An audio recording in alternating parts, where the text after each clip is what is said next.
Hello friends, നമസ്കാരം. നമ്മുടെ Kerala T V സീരിയലിലേക്ക് എല്ലാവർക്കും സ്വാഗതം.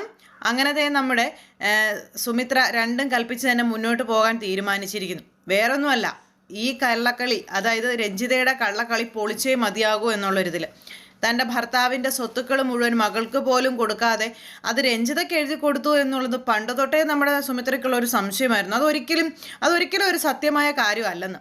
എന്തായാലും ഇത്തവണ വക്കീലിനെയും രഞ്ജിതയെയും കൂടി കാണുകയും രഞ്ജിത വക്കീലിനെ നൈസായിട്ട് അവിടെ നിന്ന് മാറ്റുകയും അവിടെ എന്നിട്ട് നിന്നങ്ങ് അഭിനയിച്ച് തകർക്കുകയും ചെയ്ത രഞ്ജിതയുടെ വാക്കുകളും പ്രവർത്തികളും ഒക്കെ അതൊരു കള്ളത്തരത്തിൻ്റെ സൂചനയായിട്ട് തന്നെ നമ്മുടെ സുമിത്രയ്ക്ക് മനസ്സിലായി. സുമിത്ര രണ്ടും കൽപ്പിച്ച് ഇനി അങ്ങോട്ട് മുന്നോട്ട് പോകാൻ തീരുമാനിച്ചിരിക്കുക. അതിനു വേണ്ടിയിട്ട് സരസ്വതി അമ്മ പോലും അറിയാതെ വേണ്ടപ്പെട്ട ഒരാളെ വീട്ടിലേക്ക് വിളിച്ചു വരുത്തുന്നു.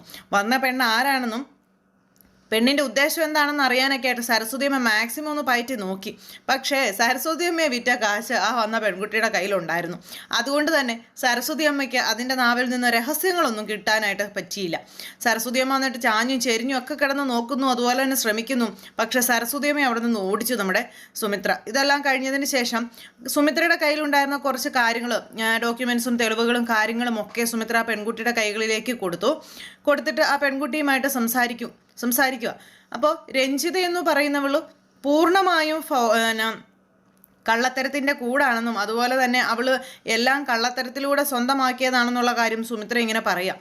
കാരണം അത് ഉറപ്പിച്ചു പറയാനുള്ളത്, ഒരിക്കലും സ്വന്തം മകളെ, ജീവന് തുല്യം സ്നേഹിച്ച സ്വന്തം മകളെ ഉപേക്ഷിച്ചുകൊണ്ട് രോഹിത് ഈ സ്വത്തുക്കൾ മുഴുവനും അവളുടെ പേരിൽ എഴുതി വെക്കില്ല. അങ്ങനെ ഞാൻ ഒരിക്കലും വിശ്വസിക്കുകയില്ല.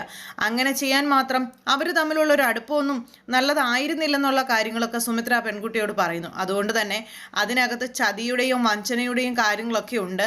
അതൊന്ന് എങ്ങനെയെങ്കിലും ക്ലിയർ ചെയ്തെടുക്കണമെന്നും പറഞ്ഞു. ഇതിനകത്ത് രഞ്ജിത എങ്ങനെയാണ് കളിച്ചിരിക്കുന്നതെന്നും രഞ്ജിത എന്തൊക്കെ പയറ്റിയിരിക്കുന്നതെന്നും അറിഞ്ഞേ പറ്റൂ എന്നുള്ളൊരിതിലിങ്ങനെ. അപ്പോൾ ഈ സരസ്വതി അമ്മയ്ക്ക് ആകെ ടെൻഷനായി. ഇനി രഞ്ജിതയ്ക്കെതിരായിട്ടാണോ ഇവളുമാരിരുന്ന് സംസാരിക്കുന്നത്? അങ്ങനെയാണെങ്കിൽ രഞ്ജിതയ്ക്ക് കൊണ്ടൊന്ന് ന്യൂസ് കൊടുക്കണമല്ലോ, എങ്കിലല്ലേ തനിക്ക് കാര്യമുള്ളൂ.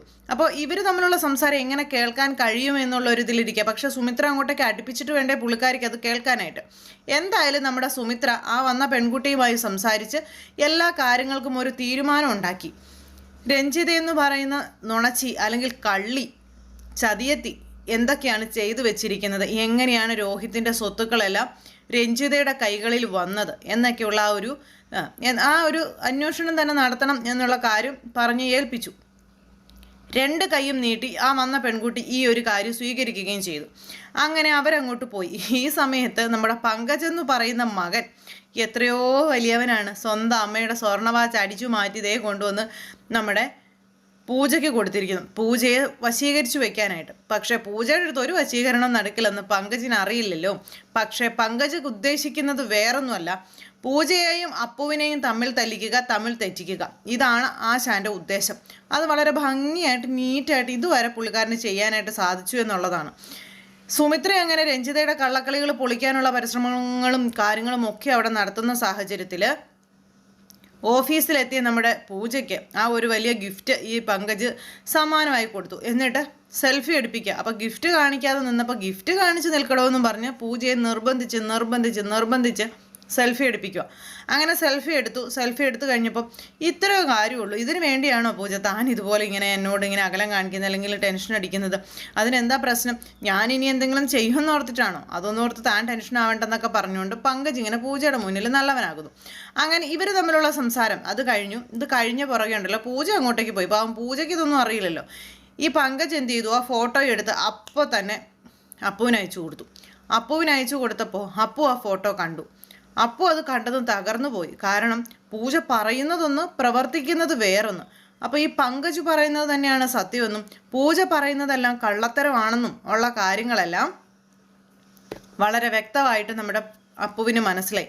അപ്പു ഈ ഫോട്ടോ കണ്ടപ്പോഴത്തേക്കും തകർന്നു പോയിട്ടു. അപ്പോൾ ഈ കൈ ഇങ്ങനെ പിടിച്ചേക്കുന്നത് കൊണ്ട് ഈ കയ്യിലെ ഈ സംഭവവും ഫോട്ടോയിൽ കാണാം. അപ്പോൾ അത് കണ്ടു കഴിഞ്ഞപ്പോൾ അപ്പോൾ അവൾക്ക് ഗിഫ്റ്റൊക്കെ വാങ്ങിച്ചു കൊടുക്കാൻ തുടങ്ങി.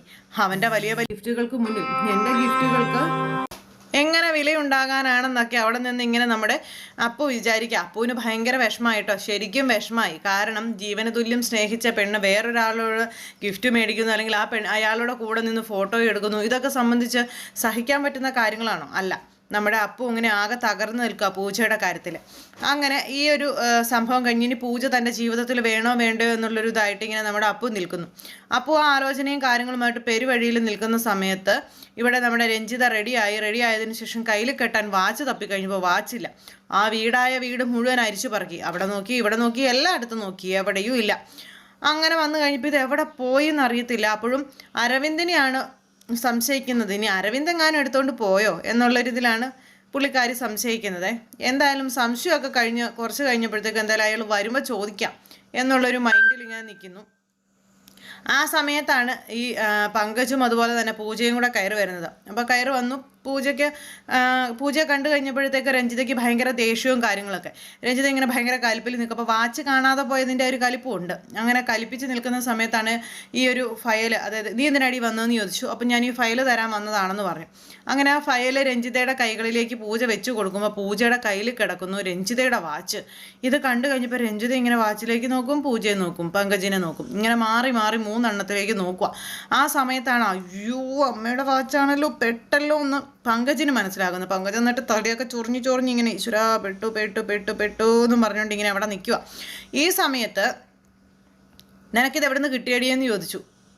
അപ്പോൾ പൂജ ഇങ്ങനെ അന്താളിപ്പോട് കൂടി നോക്കി നിൽക്കുക. കാരണം പൂജയ്ക്ക് ഇതൊന്നും മനസ്സിലാകുന്നില്ല. ഈ വാച്ച് നിനക്ക് എവിടെ നിന്നാണ് കിട്ടിയതെന്നാണ് ചോദിച്ചത്. ഇതെനിക്ക് പങ്കജ് തന്നത്. പങ്കജ് തന്നതോ? ആണോടാ, നീയാണോ ഇത് അവൾക്ക് കൊടുത്തത്? അത് പിന്നെ അമ്മേ, പങ്കജ് നിന്നോടാ ചോദിച്ചത്, നീയാണ് ഈ വാച്ച് എടുത്ത് ഇവൾക്ക് കൊടുത്തത്. അത് പിന്നെ അമ്മ ഞാൻ കൊള്ളാം, നീ പങ്കജിൻ്റെ തലയിൽ വെച്ചിട്ട് നീ ഇവിടുന്ന് മോഷ്ടിച്ചതല്ലേടി എന്ന് ചോദിച്ചപ്പം ദേ അനാവശ്യം പറയരുതെന്ന് പറഞ്ഞു.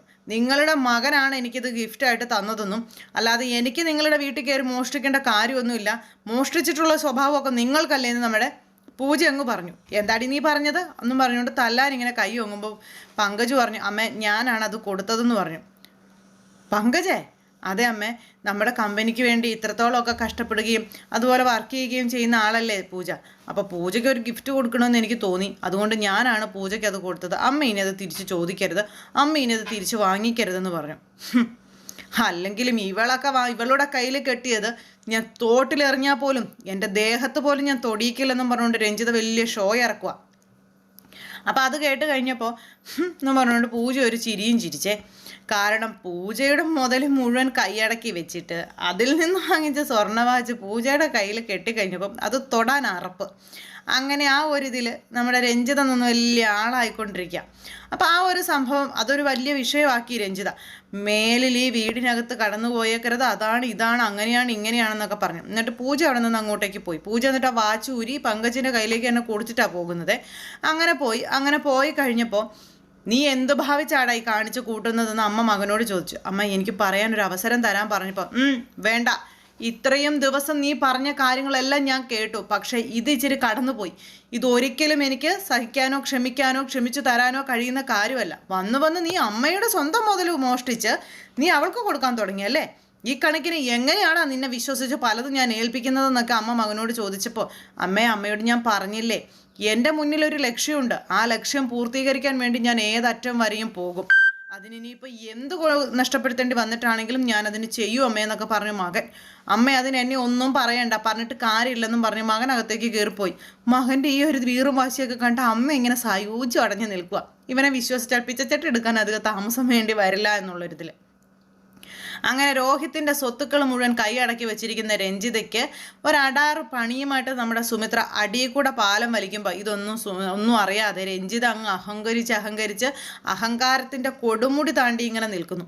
അപ്പോൾ ഇവർ തമ്മിലുള്ള ആ ഒരു കാര്യങ്ങളും ഇതൊന്നും സംസാരിക്കുന്നത് ഇതൊന്നും സരസ്വതിയമ്മയ്ക്ക് കേൾക്കാൻ കഴിഞ്ഞില്ല. ഈ സരസ്വതിയമ്മ എന്നിട്ട് എന്ത് ചെയ്തു, ഇത് കഴിഞ്ഞിട്ട് ഫോൺ എടുത്ത് രഞ്ജിതയെ വിളിച്ചിട്ട് പറഞ്ഞു, രഞ്ജിത ഇന്ന പോലൊരു പ്രശ്നമുണ്ട്, ഇങ്ങനെ സുമിത്ര എന്തൊക്കെയോ നീക്കങ്ങൾ നടത്തുന്നുണ്ട്, പക്ഷെ അത് എന്താണെന്ന് ക്ലിയർ ആയിട്ട് അങ്ങ് പിടിച്ചെടുക്കാൻ എനിക്ക് കഴിഞ്ഞില്ല. എന്തായാലും രഞ്ജിത ഒന്ന് സൂക്ഷിക്കുന്നത് നല്ലതായിരിക്കുമെന്ന്. എന്തോ ഒരു വലിയ പ്രശ്നം രഞ്ജിതയെ കാത്തിരിപ്പുണ്ട്. രഞ്ജിത അത് വ്യക്തമായി ഒന്ന് മനസ്സിലാക്കി വെക്കണം, സുമിത്രയെ സൂക്ഷിക്കണം എന്നുള്ള കാര്യം പറഞ്ഞു. സുമിത്ര നമ്മൾ ആരും ഉദ്ദേശിക്കുന്ന ഒരാളല്ല, സുമിത്ര വളരെ അപകടകാരിയാണെന്നുള്ള കാര്യങ്ങളൊക്കെ ഇങ്ങനെ പറയാം. അപ്പം അങ്ങനെ ഇവർ തമ്മിലുള്ള ഒരു സംസാരവും കാര്യങ്ങളും ഒക്കെ അവിടെ ഇങ്ങനെ നടക്കുന്നു. എന്തായാലും ഇത്രയും കാര്യം സരസ്വതിയമ്മ പറഞ്ഞു കൊടുത്തു കഴിഞ്ഞപ്പോഴേക്കും എന്തോ ഒരു പ്രശ്നം ഉണ്ടെന്ന് ഈ രഞ്ജിതയ്ക്ക് മനസ്സിലായി. അവൾ ചില്ലറക്കാരിയല്ല, അതായത് നമ്മുടെ സുമിത്ര ചില്ലറക്കാരിയല്ല എന്നുള്ള കാര്യം രഞ്ജിതയ്ക്കും അറിയാവുന്ന കാര്യമായതുകൊണ്ട് രഞ്ജിത ഇനിയിപ്പോൾ അതും കൂടെ നോക്കിയേ നിൽക്കുള്ളൂ. അപ്പോൾ അങ്ങനെയൊക്കെയുള്ള ഒരു സാഹചര്യങ്ങളും കാര്യങ്ങളും ഒക്കെ കൂട്ടിയിണക്കിക്കൊണ്ട് ഇന്നത്തെ നമ്മുടെ കഥ വരുന്നുണ്ട്. അപ്പോൾ എല്ലാവരും കാത്തിരുന്ന് കാണണം. എല്ലാവർക്കും നല്ലൊരു ദിവസം ആശംസിക്കുകയാണ്. എല്ലാവരുടെയും സപ്പോർട്ടിനും സ്നേഹത്തിനും ഒത്തിരി നന്ദി അറിയിക്കുന്നു. അടുത്ത സൂപ്പർ ഹിറ്റ് കഥയുമായി കാണുന്നത് വരെ എല്ലാവർക്കും നന്ദി.